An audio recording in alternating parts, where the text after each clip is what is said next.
রমাদান এলেই মা বোনেরা প্রতিযোগিতামূলক কোরআন খতম দেন।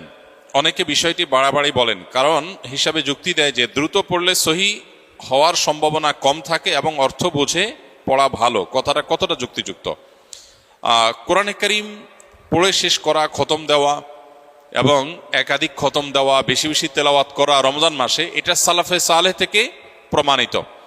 আমাদের পূর্বসূরিগণ তারা রমজানের শেষ দিন পর্যন্ত বেশি থেকে বেশি কোরআনে কারীমের তেলাওয়াতে মগ্ন থাকতেন। যেহেতু এই মাসটাই হলো কোরআন নাজিলের মাস, অতএব এই মাসের অন্যতম গুরুত্বপূর্ণ আমলটা হলো বেশি বেশি কোরআন তেলাওয়াত করা।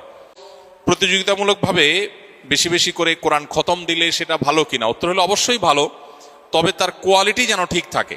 এটা ঠিক যে তাড়াহুড়া করতে গিয়ে কোয়ালিটি নষ্ট করে অনেক পরিমাণে তেলাওয়াত করার চাইতে কোয়ালিটি ঠিক রেখে আপনি সাধ্য অনুযায়ী তেলাওয়াত করা ভালো। দেখা যায় অনেকে হুলস্থুল করে কোরআন তেলাওয়াত করেন, কি পড়েন নিজেও বোঝেন না।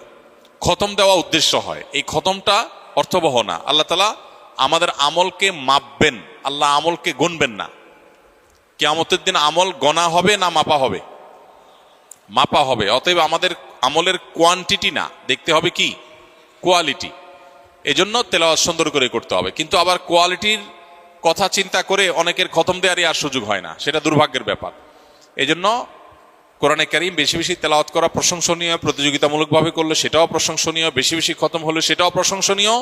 তবে লক্ষ্য রাখতে হবে তেলাওয়াতটা যেন তারতিলের সাথে হয়, শুদ্ধতার সাথে হয়। আল্লাহ বলেছেন ওয়ারাত্তিলিল কুরআনা তারতিলা, তোমরা তারতিলের সাথে কোরআনকে তেলাওয়াত করো। অতএব সে বিষয়টি আমাদেরকে লক্ষ্য রাখতে হবে।